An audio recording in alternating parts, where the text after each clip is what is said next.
All right, another very important game on this weekend is going to be when the Chicago Bears go to visit the Detroit Lions. Now, you might be saying, why is this game important? The Lions are the class of the NFC North, and the Bears are in the basement of not only the division, but also the league, right? Why is this game important? This game is important for one individual, and that individual's name is Justin Fields.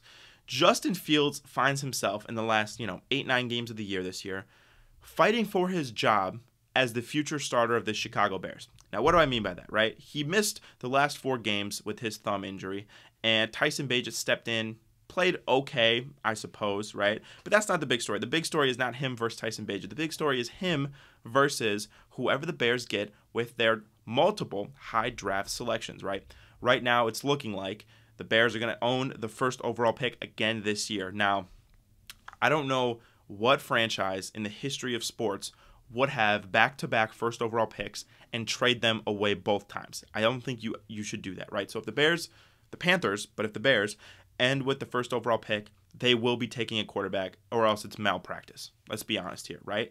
Now, the thing about Justin Fields is that he has an opportunity to either cement himself as the temporary starter for the Bears and as AE, these last 8, 9 games, or could he make enough of an impression for the Bears to say, oh shit, this is our guy. He is going to be the future of this franchise. Now, I find the second option very unlikely for a multitude of reasons. A, like I mentioned, if the Bears have the first overall pick again this year and they don't pick a quarterback, what are we doing? Right? Actually, what are we doing? That's number one. Number two, Justin Fields has been in the league for 3 years.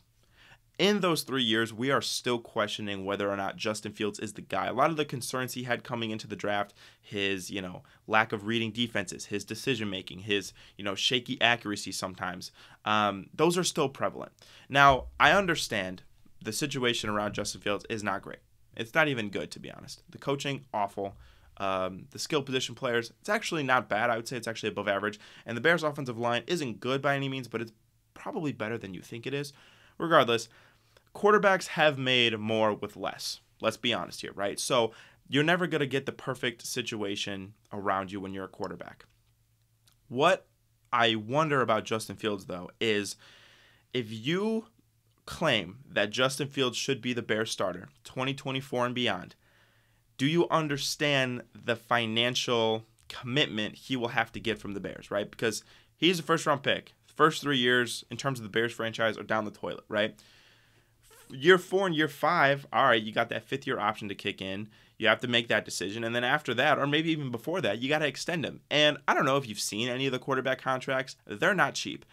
You're going to have to really shell out some big, big cash for Justin Fields. Now, for a team that isn't good to begin with, to put that much percentage of your cap towards one player, to me, is not a very good way to run a team, right? It's not.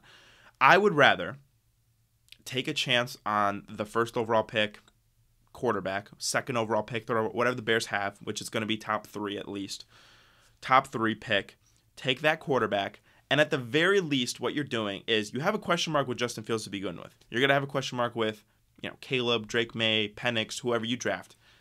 But it will be cheaper for multiple years, at the very least. At the very, very least, right? So Justin Fields, I think, is fighting for himself. I don't know if there's a reality in which he's the Bears starter in 2024, because in my opinion, this is the way it's going to go. If Justin Fields kind of falls on his face the second half of the year, Bears will say, all right, well, we have 2 top 5 picks. We're going to take a quarterback. Cool, Justin Fields, you're out.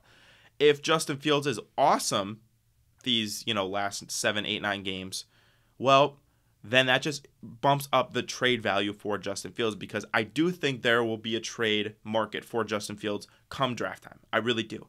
If Justin Fields is a good quarterback the last 7, 8, 9 weeks, you see the potential with him. I think a team like Atlanta, I think a team like maybe New England could take a flyer on him and give up maybe a low first, high second, whichever. If it's New England, it'll be probably a high second, because I don't think they would give up pick 6, whatever they have. But Atlanta, if Atlanta's picking in the middle of the draft, I could see, Atlanta throwing in a first-round pick for him. Here's the thing. From a perspective of the Chicago Bears' future, I don't think it makes sense to have Justin Fields as a starter for 2024. I really don't. This is a very, very good quarterback draft class. You have, I think, 5 or 6 guys that could legitimately go in the first round, and that could be good in this league. And if you're the Bears, you cannot pass up that opportunity 2 years in a row. So for Justin Fields, he's playing for his future.